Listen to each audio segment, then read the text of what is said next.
Hey everyone, welcome back to my channel. In today's video, I'm testing out the 2-in-1 hair straightener and blow dryer. I'll be sharing my honest experience using it on my low porosity type 4 hair, and also giving you my final thoughts on whether it's worth buying. Now, I've seen this tool all over Amazon and TikTok, and what caught my attention is the fact that it claims to dry and straighten your hair at the same time. So I wanted to see how it actually performs on thicker, more coarse hair textures like mine. Before I get started, I just want to show you all a close-up of the Slopehill 2-in-1 hair straightener and blow dryer. You can also see where the hot air actually comes out, which helps distribute heat evenly while you're straightening. Now I'm going to go ahead and part my hair into 4 sections to make the process a little easier to manage. I'm also applying my heat protectant throughout each section just to make sure my hair stays protected from the heat before I start. Now I am starting in the front section of my hair, so it's easier to show you all exactly how this tool works. I've already parted off my hair into 4 sections, and I'm just clipping up the rest so I can focus on one small area at a time. Because my hair is low porosity and really thick, I like to start in the front since that is where I can really see what's happening as I go. So I am using this on the highest heat setting, which goes up to 320. Right away, I did notice that this tool heats up pretty fast. Within a minute or so, it's ready to go, which I really liked. But one thing I immediately noticed is that it doesn't open as wide as I would like. Compared to my other flat irons, there's not much space between the plates, so that definitely limits how much hair you can fit in at once. For thicker or coarser hair, this means you'll definitely have to work in smaller sections like I did. So the first pass wasn't bad at all. My hair felt warm but not fried, and I did notice a little bit of shine after that first go. Then I went in for a second pass, and that's when I really started seeing more smoothness. By the third pass, I could definitely see results. My strands look straighter and softer, but it still kept some natural movement instead of looking stiff. So now, since my hair is thick, I did have to work in smaller sections, like I said earlier, which made the process a lot longer than I expected.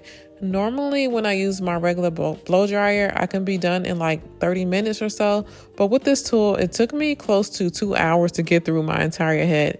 So that's definitely something to keep in mind if your hair is on the coarser side like mine. But if your hair is on the finer or less dense, like type 1 or type 2 textures, this tool will probably work perfectly. You'll be able to move a lot faster and still get that smooth, shiny finish without as many passes. Now moving on to another section of my hair to see if I can get the same kind of results. This area is a bit thicker. It usually takes a little more effort to get smooth, so I wanted to test how the Slopehill performs here.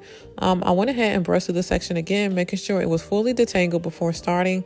I'm still using the highest heat setting, which is 320 degrees. So on the first pass, I didn't really notice much of a difference. My hair still looked pretty textured. Then on the second pass, it started to smooth out just a little, but not as much as I expected. So for the third pass, I decided to break that section down into even smaller pieces, and that eventually made a big difference. So for anyone with thick or dense hair, I definitely recommend taking your time and working in smaller pieces. It might take a little longer, but it gives a much cleaner and softer results in the end.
So now that I'm done with this side looks smoother, a lot more stretch, and has a nice shine to it. It's not bone straight, but it definitely gives that soft blowout look. I like that my hair still has movement and doesn't feel weighed down or stiff.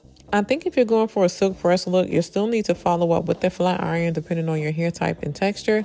But for the other side, I wanted to switch things up a bit and show a different method. So for this section, I actually locked the dryer in place so I can use it more like a blowout tool instead of passing it through multiple times. I'm taking my detangler brush and working it through while the dryer stays in that one spot. And this helps stretch the hair out evenly without putting as much heat on each strand. Overall, the 2-in-1 hair straightener and blow dryer does give results. It just depends on your hair type and how you use it. Would I use it again? Probably not for a full styling session. It's a bit time consuming, so I wouldn't use it every single time. But for touch-ups or creating a smoother base before styling, it is a solid option. Just know that the results vary depending on your texture. If you enjoyed this video and found it helpful, don't forget to give it a thumbs up and let me know your thoughts about this product in the comments, and I'll see you in the next one.